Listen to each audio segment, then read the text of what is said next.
While he was never expected to be anything more than a private citizen, Agesilaus II rose to become one of the most influential kings of Sparta. As a contemporary of Lysander, Agesilaus went through the Agoge before beginning his military service to the famed city-state.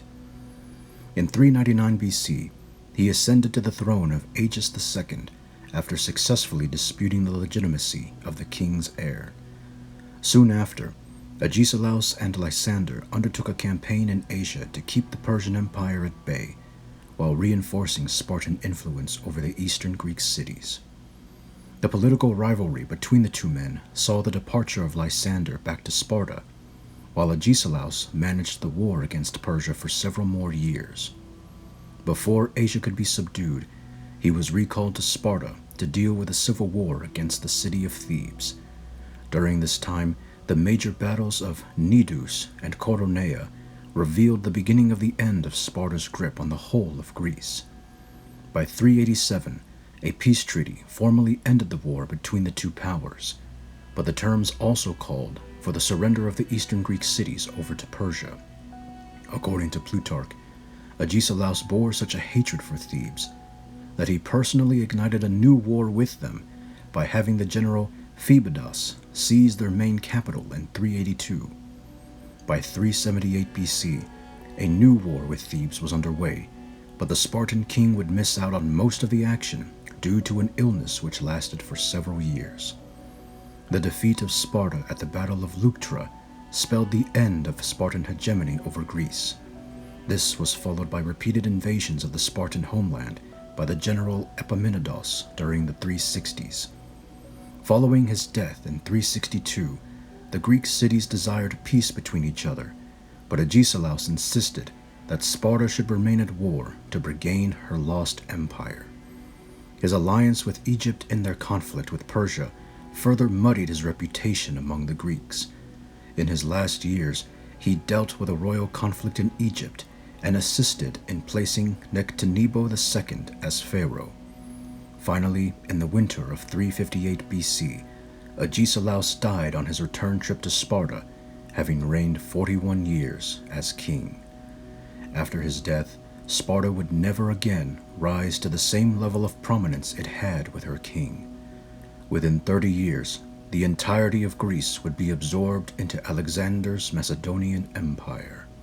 And now, we shall turn our attention to his Roman counterpart.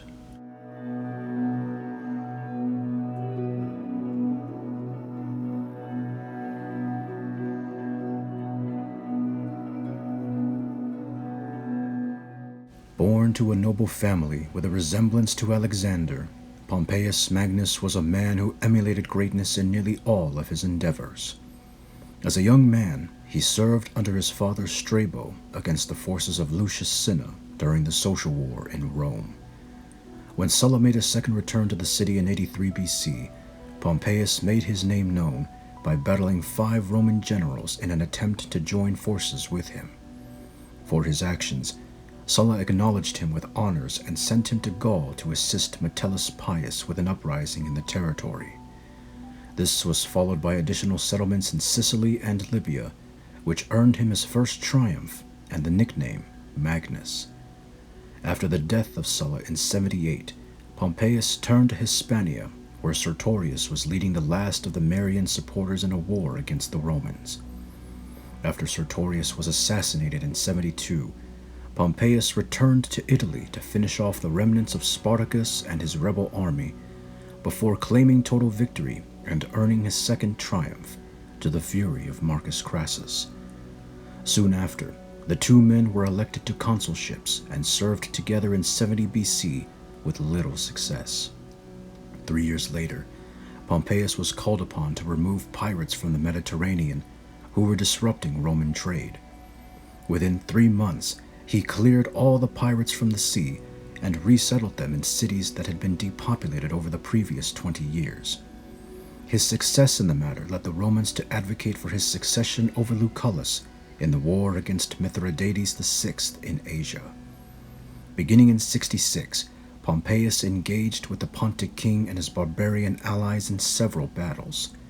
According to Plutarch, Though he came close at times, Pompeius could never finish Mithridates outright, as the latter was always capable of staying out of his reach.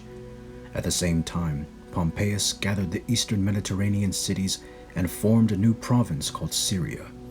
Among his actions including the besieging of the Temple of Jerusalem, which brought the territory of Judea into the Roman province. In 63 BC, Pompeius received news that Mithridates had taken his own life, ending the Pontic Wars for good. With this victory, Pompeius returned to Rome to celebrate his third and final triumph. It must be noted that the three triumphs had been gained over a different continent which Rome presided over, making it seem as though Pompeius had triumphed over the entire known world.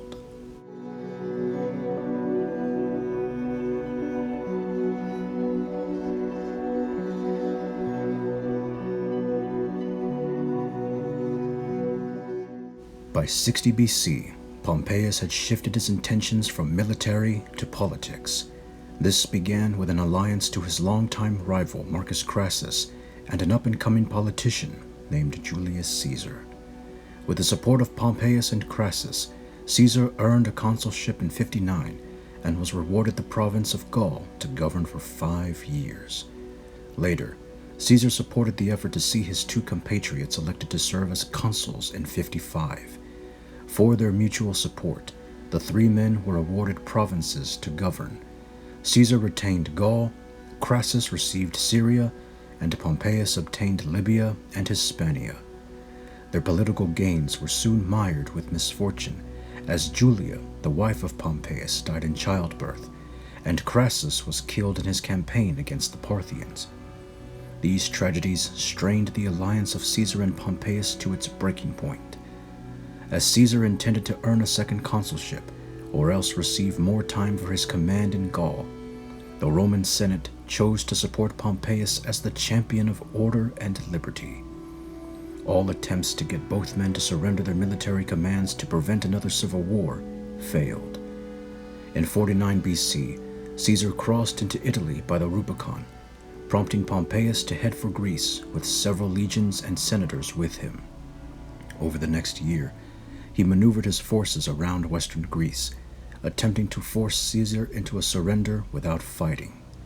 This led his supporters to suspect he was unwilling to prove his forces superior. Eventually, Pompeius was convinced and issued a battle against Caesar on the plain of Pharsalus in August 48 BC. In the end, Caesar emerged victorious due to the veteran nature of his legions, while Pompeius made his escape from the camp and out to sea. He soon reached the port city of Pelusium in Egypt, where several of his former soldiers were waiting for him.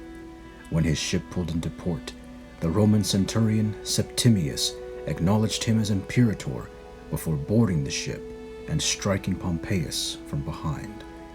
His body was later cremated, and his head was sent to Caesar as a trophy.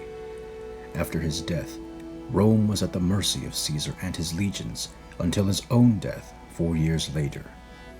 But no amount of revenge could stop Rome's transformation into an empire.